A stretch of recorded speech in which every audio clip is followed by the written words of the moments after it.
di Erpetra ya, di Taman Fasilitas Taman Jakarta ya. Sebenarnya di Erpetra ini menyediakan berbagai macam bibit gitu, kemudian konsultasi untuk cara bertanam sampai pembuatan obat gitu. Ada beberapa tanaman yang bisa difungsikan gitu, bisa digunakan oleh masyarakat sekitar. Nah, pada kali ini kita akan mencoba bersama petugas di Erpetra ini membuat yang namanya obat tanaman nabati ya, yang bisa menjadi semacam pestisida atau insektisida dengan tanaman yang ada, jadi lebih organik dan lebih ramah lingkungan. Ya Mas, ini sudah ada pengelolaannya juga nih di sini. Kita pakai daun sirih nih ya. Iya, sirih. Daun sirih ini insulin sebutannya nih, insulin. Kalau petani-petani lokal nih banyak yang tahu nih bentuknya gitu. Ya bentuknya agak kontroversi. Miliar. Kemudian nih ada tembakau ya. Tembakau ini lokal memang harus tembakau yang lintingan begini atau bebas sih? Bebas ya. Yang penting tembakau aja ya. Karena tembakau yang begini lebih murah ya udah kita pakai begini aja gitu. Kemudian untuk peralatan kita ada wadah ya. Wadah yang nanti bisa diisi air. Ada batu untuk ngulek gitu kan ya. Ya sebenarnya sih kalau skala industri bisa di blender nih Mas ya. Cuma bisa. Ngapain juga kita orang bikinnya juga segini-gini aja, tanamannya juga semana sih gitu. Iya. Oke, dari bahan ini kan semua sebenarnya tersedia di beberapa Erpetra kan ya. Betul. Nah, ini fungsinya apa aja sih? Yang pertama yang pasti tanaman kita Erpetra juga banyak tanamannya itu lebih ke tanamannya ke arah penyakit sih, kutu biasanya tuh. Yang sering banget tuh kutu. Karena tanaman buah tuh kayak terong, tomat, cabai itu dengan kutu yang sama itu biasanya. Iya. Nah, itu kita antisipasinya kebanyakan tanaman Erpetra itu pakai inilah yang nabati ini nih buat mencegahnya itu. Oke.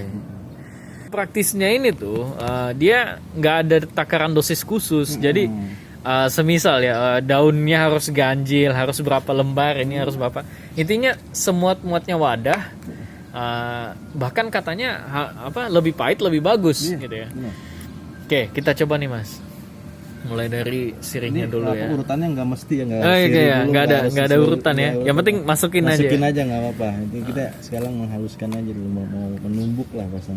Iya. Oh disobek-sobek dulu nih. Mudah. Ya. Langsung pun biar lebih mudah. Prosesnya juga nggak makan waktu lama ya sebenarnya. Sambil kok di blender. Oh gitu. Sambil ngobrol pun bisa. Iya. Ini kan nanti disiram nih Mas ya. Disemprot. Oh disemprot ya. No, maksud saya diisi air kan? Ya betul, diisi air. Diisi air itu secukupnya lah. Secukupnya aja. Jangan sampai maksudnya jangan sedikit juga, jangan sampai kalau bisa kan penuh sini lah. Oh gitu ya. Nutupi semua daun nanti gitu kan. Itu ditumbuk supaya keluar sarinya aja ya. Sarinya pertama biar agak halus aja sih gitu. Oh gitu. Ini nggak bisa dikat dulu, kita numbuk di bawah gitu. Iya. Saran selanjutnya jangan pakai beginian. Karena pecah. Nekan gitu ya. Jadi permukaannya keras gitu. Ya, lebih bagus lagi pakai cobek sih sebenarnya. Ya, itu. Atau alat tumbuk gitu. Karena nanti dia harus hancur gitu. Supaya sarinya itu lebih mudah terabsorpsi ya, atau apa ya, difusi atau apa istilahnya, saya agak lupa tuh. Jadi semacam kayak air infus lah dibuatnya ini ya. Jadi begitu dia sudah mulai agak hancur, sari-sari daunnya seperti ini yang lembab ini akan keluar, nanti dia terdifusi bersama air gitu. Dan karena kita pakai tembakau, ini pahit juga nih rasanya nih. Pahit. Tambah kayaknya insulin itu pahit juga tuh. Pahit itu kan memang itu namanya penyakit gula tuh. Oh gitu. Bisa buat penyakit gula. Ya insulin kan memang gula kan. Suntik kan. Enggak, maksudnya buat penyakit gula. Oh gitu. Iya. Tanaman ini? Ya insulin. Oh gitu. Tapi bukan obat tanaman ini kan yang diminum. Jangan. Oke, ini mungkin teksturnya nanti akan seperti ini kali ya. Ya, bentuknya kurang lebih akan seperti ini ya.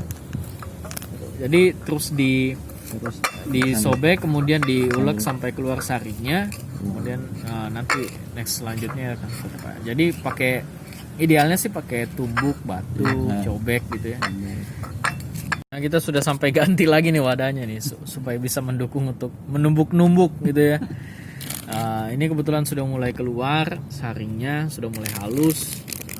Jadi kita taburi tembakau Nah, Rasa cukupnya aja. ya secukupnya aja gitu.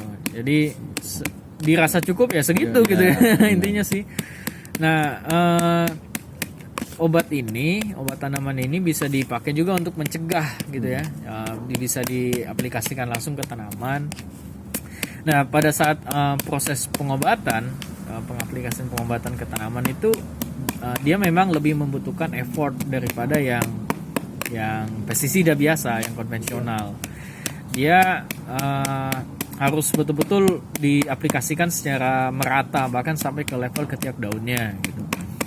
Dan kalau yang biasa kan, yang konvensional tuh pestisida tuh 2 kali semprot sudah cukup. Kalau ini memang bisa beberapa kali gitu. Jadi kalau ibarat dosis, ya dosisnya pun diperbanyak juga nggak ada efek sampingnya sih ke tanaman yang sakit. Cuma ya membutuhkan ya perawatan yang luar biasa lah gitu. Cuma efeknya kan lebih kecil dan tanaman juga lebih segar dan lebih enak gitu dimakan sama kita kalau misalnya pakai yang levelnya nabati seperti ini. Jadi ini masih ditumbuk sembari dicampur gitu kan. Nanti tunggu lagi proses selanjutnya. Udah halus, jadi kita mau aplikasikan dia ke air gitu. Nah, yang agak harus diperhitungkan sih jumlah rasio airnya sih dengan dengan obatnya. Ini kayaknya kepenuhan nih Pak nih. Minuman. Iya, takutnya kalau ini masuk nanti meluber Ini airnya. kesini. Oh gitu. Oh iya. Oke. Jadi ini air mungkin 1 gelas, jadi 200 ml. Ini takarannya mungkin ada sepertiga piring nih ya. Oke, coba aja tuh. Jangan langsung semuanya sih kalau. Oke, jangan secara bertahap ya. Airnya juga air biasa ya, ini air tanah ini kayaknya, bukan air aqua, bukan air dengan pH tertentu atau dengan suhu tertentu gitu ya. Air yang ada saja gitu. Dan sebenarnya tidak ada syarat airnya harus seperti apa, karena yang dibutuhkan ya obatnya gitu. bukan airnya gitu ya. Jadi begitu secara bertahap, mulai diratakan, masuk lagi bertahap.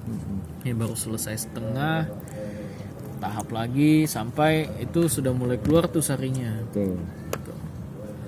Habis airnya, jadinya satu piring penuh lah ya, 200 ml habis.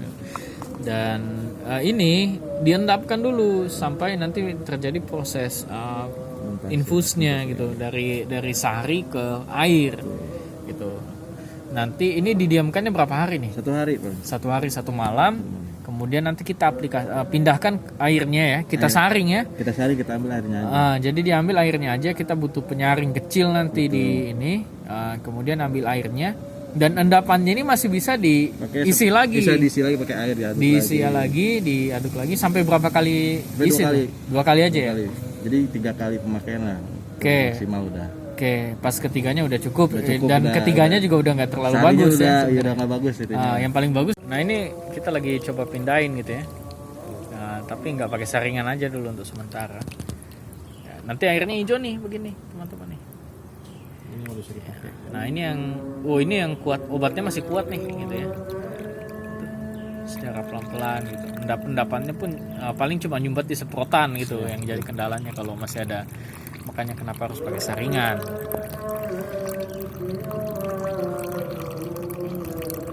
Udah halus, airnya juga nggak ada ketentuan ya, harus hangat, harus ini harus air tanah atau apa gitu. Sama aja airnya ya, karena yang dipentingkan itu sari obatnya.